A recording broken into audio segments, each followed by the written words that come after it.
Well, what is going on, everybody? Welcome, everybody, into the Overreaction Buffalo Sports Show, officially the Overreaction Postgame Show, even though we are about 24 hours late, maybe a little bit longer than that, on the Overreaction Sports Network, powered by Believe. It is so good to have every single one of you with me, whether you are listening to this podcast or this vidcast live with me right now on YouTube, Facebook, Twitter, all of the above, or you are listening in post in podcast form. Please do us a favor. Please like, please subscribe. We're trying to get our numbers up, as Jerry O likes to talk about, and you can do us a favor. There are thousands of you that consume these videos specifically on YouTube, and you have not subscribed yet. Please do us a favor. I implore you. The season is about to start. Please subscribe so you can get every notification as we're going to start getting into some new creative things. We're going to start doing some shorts. We're going to start doing some special shows. We're going to start doing some kind of quick hit things and whatnot. We've got a lot of things planned. So do yourself a favor. Do us a favor. Please subscribe to whatever platform you are on. But my name is Joe Miller. And you can find me on Twitter at Joe Miller Wired. And you are probably realizing relatively quickly, if you are listening to me live or watching me live right now, that I'm not alongside any co-host.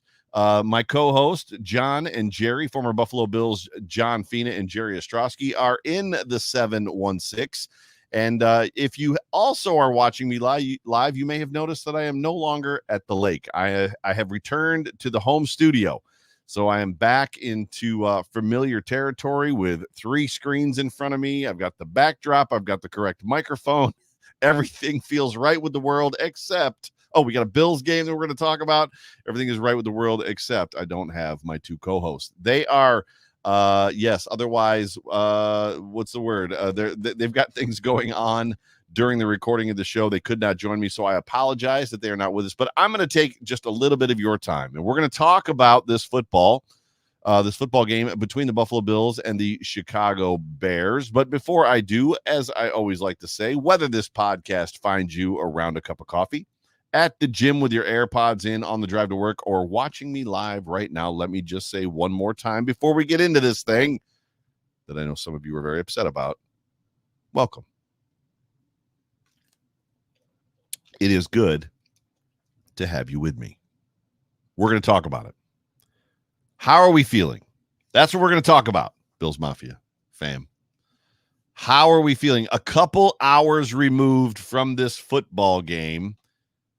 How are you feeling? Are you still, what do I want to say? The range of emotions that I saw on social media for this football game were quite intriguing, from meh, it's just preseason, to meh, it's just preseason, but I'm a little concerned, right all the way to we are screwed. The world is crashing. Everything is caving in around us. There's no way this team can win the division.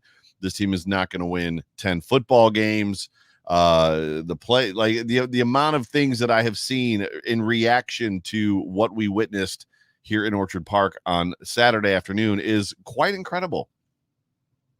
It makes me wonder how we get to this point. It seems like every single season. Every season we go through the season ends in some tragic, unhappy form because we didn't win the Super Bowl.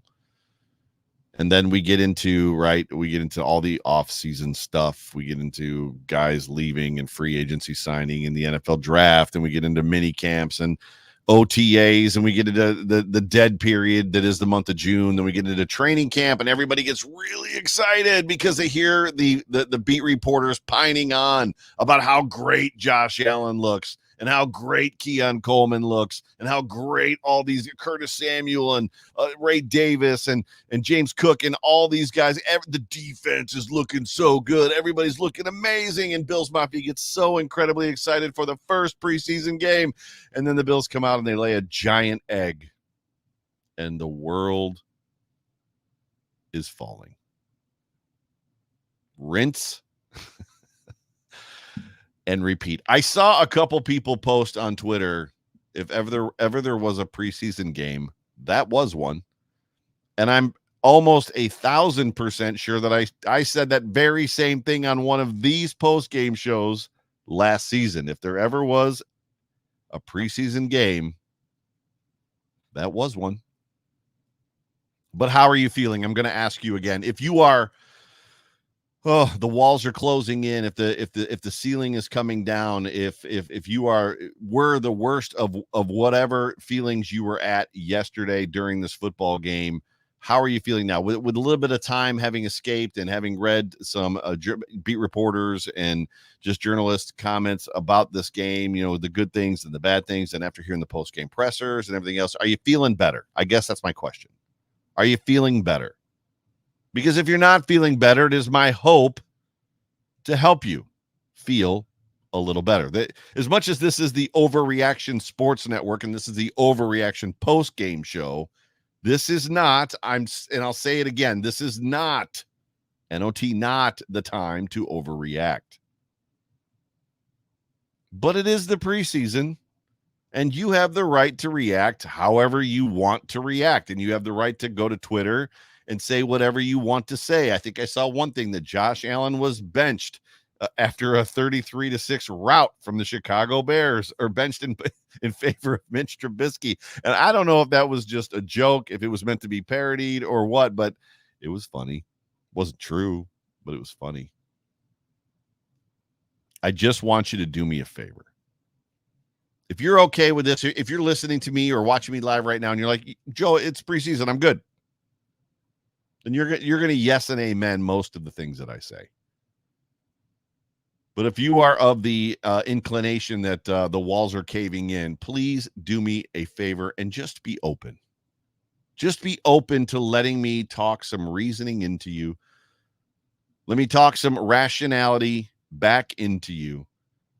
Help me calm you down before you spend the next several weeks before week one worrying about the worst possible outcome for the season for the Buffalo Bills. It was one exhibition game. It was the first exhibition game. We heard a lot of things. We have heard a lot of things over the last several hours. This offensive line is in a lot of trouble.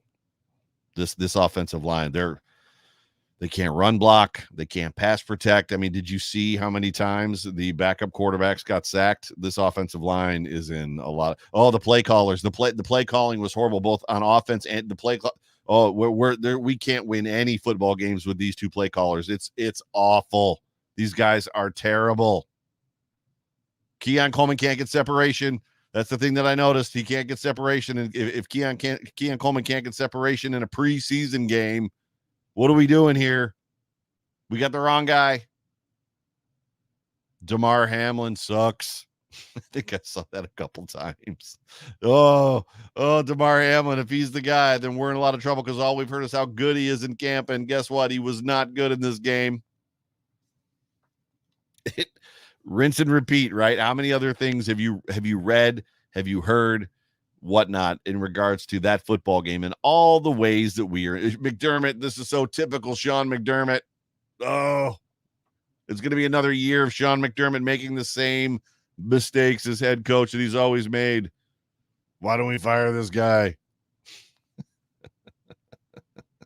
By the way, can I just say, sidebar real quick, it's good to be with you guys again. I haven't done one of these alone. I think I did the Mafia con, which was a whirlwind. It was at like 10 o'clock in the morning. It was hot in there. It was live in a very foreign place with a loudspeaker going off and people walking all around me. It's very cool to be connected to you guys again by myself in my lonesome in the basement here just for a couple of minutes. I miss John and Jerry and the banter and the ability to volley and loft softballs at them. For them to kind of answer my fanboy questions. But it's also interesting to be here with you guys by myself. So, yeah, hopefully you'll enjoy this as much as I do. It's undetermined as to whether or not you're going to get a whole lot of this season. We're not sure yet. So I'm busy, and we have a really difficult schedule as it is, and there's other stuff we want to do. But we'll see. We'll see. Getting back to it. Because I know that's why you're all here. It's like, Joe, help me out. How am I supposed to feel? I saw some folks out last night. How am I supposed to feel about this football game, Joe? This is what I would tell you.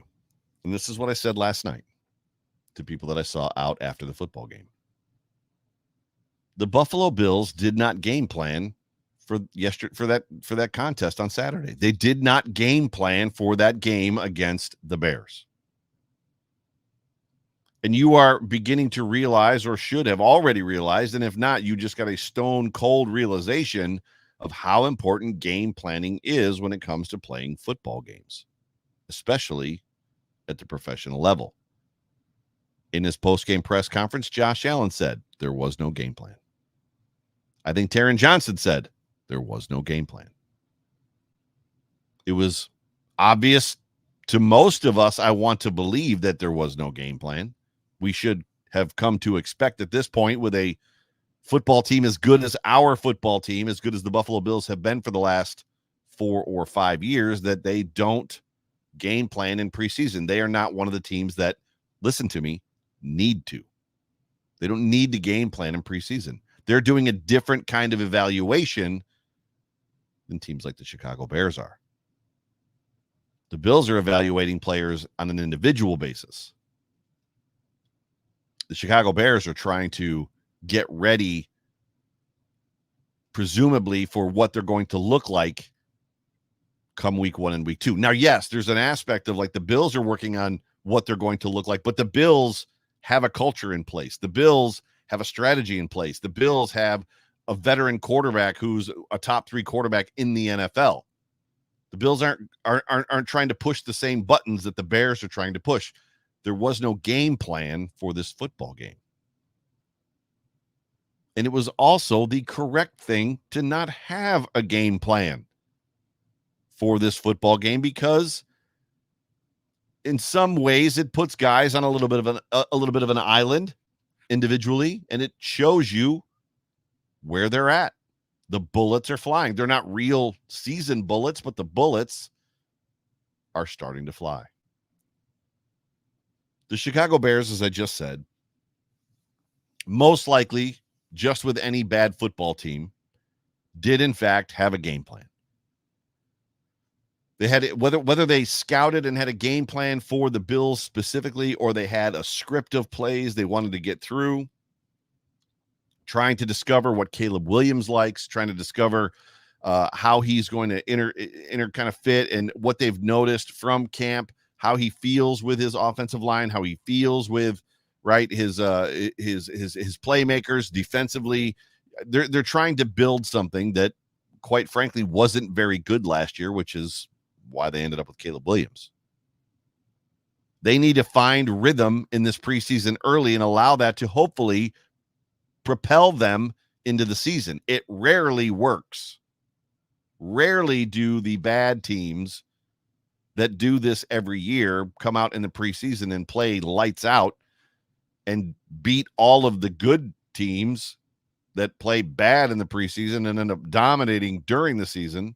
Rarely does this strategy for bad football teams work, but I understand why bad football teams do it. They need to go into the season having a sense of rhythm and what works and what we do well before the season starts, even if it's still not good enough to beat really good football teams like the Bills. If the Chicago Bears played them week 2, this is a totally different football game. I think you know what I'm saying. They want to have some form of progress. They're working on implementing things to a brand new rookie quarterback, and they need to have progress going into week 1. The Bears accomplished that. The Bears went out and they did some good things. They put Caleb Williams in some positions where he could win. Caleb Williams actually looked pretty good in this football game. This isn't, as I've said 100 times, uncommon. We see it every year. I'll say it again. Teams destined for difficulty win in the preseason, while teams that generally don't game plan in preseason don't play well in the preseason because their goal is not to win in the preseason. I'm going to say that again because you're going to come up in your brain with a gotcha moment, because I know you listen to Coach's Presser. Teams that don't game plan in preseason don't play well in the preseason because their goal is not to win in the preseason. I know what Coach said. His post-game remarks were, that if you're going to put on those colors and you're going to put on that uniform, there's a level of expectation that comes with it. And I don't care if it's preseason, postseason, regular season, whatever it is, we go out to win. And the funny part about that phrase, we go out to win, is you almost have to get into the science and the definition of what he means by win. Are we talking about coming out with a W? We're going to win this game? Are we talking about coming out winning a series? Are we talking about winning plays, executing at the individual level? We will never know that information. However, there are some probably pretty clear lines that we could draw, things that we could most likely determine that maybe we didn't see as fans and we're not privy to in regards to post-game meetings and conversations, and who knows what he was thinking of in regards to Coach McDermott's comments, why he was so upset. The things that he saw primarily were probably around assignment understanding, that players knew what their assignments were. They knew what they were supposed to do, and they did it well. My guess is he was not happy with the level of immersion in the playbook and understanding of what is supposed to happen when certain plays do certain things. He probably was also not happy with the lack of what we could consider a winning effort in this football game. Lack of execution. There may have been a lack of toughness. We know for a fact that he wasn't happy with the penalties and the mistakes because he has largely had a football team that has always committed a lot of penalties. And here we are, one more season about to begin, preseason game number 1, penalties. And the conversation quickly turns to, well, we're going to have to clean some things up. That's not winning football. I'm not concerned in the least about the way this football game went. I'm not concerned in the least about the season. I'm not concerned in the least about Joe Brady as a play caller or who's calling plays, whether it's Bobby Babich, which, by the way, this was his first time ever in his life calling plays, or if it's going to be Sean McDermott during the season calling plays. I'm not concerned about. Right now, I'm not overly concerned about Tyler Bass. There's a lot of things that I'm not concerned with. Most of the stuff that's flying around social media are things that I'm not concerned with as it pertains to this football game, this football team, and this season. However, there are some conversations that I might be willing to have in the coming weeks. Well, what are they, Joe? Well, I'll tell you. I am not 100% sold on Mitch Trubisky. Mitch Trubisky is your backup quarterback. Has to be a guy that if your primary quarterback, and this is for every team, if your primary quarterback goes down for 2 to 4 games, that he can come in and he can win half of those football games. Now, we are lucky, blessed, and burdened by the fact that Josh Allen doesn't come out of football games and doesn't miss games. Blessed by it and burdened at the same time, because there's times where he probably should sit. When he gets injured, his throwing shoulder, his throwing elbow, he's out there wearing a brace. His completion percentage drops by 10 points. Throws an interception to Patrick Peterson in the end zone on a pass that basically just got behind the wide receiver when we could have beaten the Vikings. Was it 2 years ago when he was wearing that arm brace? Gets at the podium after the game, is like, no, I'm fine. Didn't hurt. Injury didn't bother it. Like the ball, it was all my fault. It's like, no, Josh, it was the brace. You're playing football with a shoulder brace, Josh. Maybe you should let the other guy play. I'm not saying the other guy should play, especially Mitchell Trubisky. You want to have confidence that whoever's coming off the bench is going to get you half the games he's going to play. And to be honest, as much as I love Matt Barkley isn't that guy either. I'm willing to entertain conversations around whether or not Trubisky is the guy to back up Josh Allen. I want to have conversations right now about Shane Buechele, who the game has completely, that football game, he looked like he was lost in that football game. Threw a pick 6. What did he get sacked 6 times? Like, Dude was lost in that football game. Had some accuracy issues. So did Mitch Trubisky. Now, clearly those aren't huge issues. Unless, of course, Josh Allen, knock on wood, gets hurt. Bigger problem for me, Josh Allen getting happy feet in a preseason game. And I'm not talking about his run for a first down for 7 yards, which I think consequently was the last play he played in. I'm not talking about that. I'm talking about the incomplete pass where he drops back and things just didn't look right for him. I think the Bears, I'd have to go back and look at the film. I haven't, or talk to John and Jerry, but I think the Bears were running some games on the defensive line and some stunts that the Bills weren't prepared for, which preseason, bad football team, game planning against a good football team that didn't. It's expected.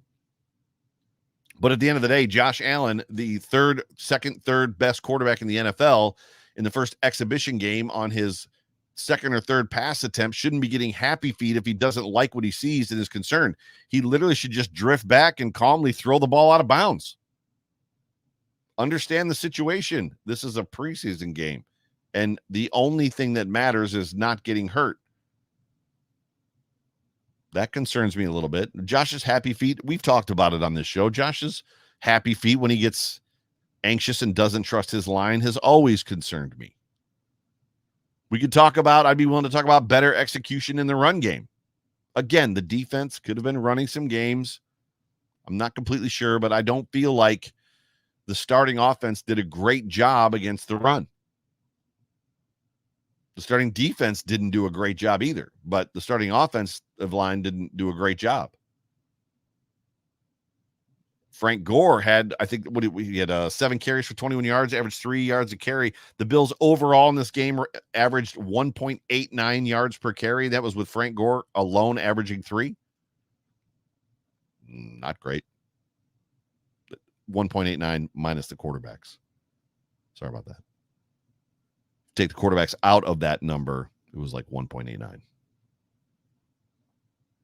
I'd like to have a conversation and see a little more desire out of the second and third stringers. The Buffalo Bills have always had guys who want to fight to the end, even in preseason. Like, how many preseason games have we seen from this team where they just fight and fight and fight and fight and fight? Third and fourth stringers. There was a measure of kind of like boredom, give up, lack of desire. And I don't think Coach liked it. And I think that was probably what he was talking about. I very much believe, or I would not believe for a second, that when Coach said he was disappointed with the effort and the win or the not winning and all that kind of stuff, that he was talking about the starters. He was not talking about his first group of guys that go on the field. The second and third stringers in this game lacked, for that matter, quite a bit of desire.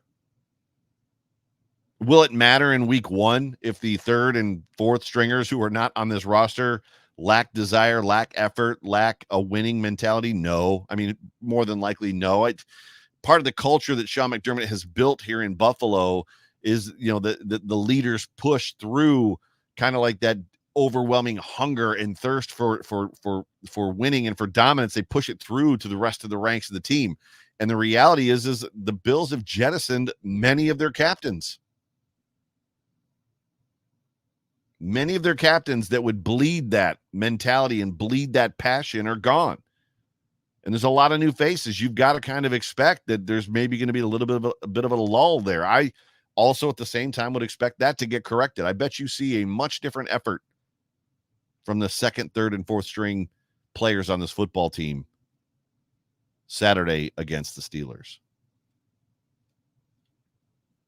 But with that, as I wrap up this show, and thank you for spending just a couple of minutes with me here. The Bills do play the Steelers this weekend, Saturday, 7 p.m. I actually don't know when it's going to be on TV. It'll be on TV live here in Buffalo, obviously, in the Western New York area, but I don't know when it's going to be on NFL Network or whatever cable channel it's going to be on in your area if you're not listening to me from Buffalo. The Bills will also spend this entire week practicing with the Steelers in Pittsburgh or wherever it is at Latrobe. Is that where they practice at? So they'll be down there with them doing joint practices. So pray for health and cool heads to prevail.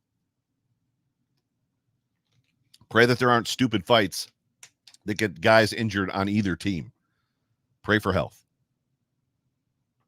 But it has been so awesome to hang out with you guys for a couple minutes talking about this post-game Bears at Bills in Orchard Park, where the Bills, there's a lot of disappointment around this football game. I appreciate you guys spending a couple minutes with me. I hope that I calmed your nerves at least a little bit.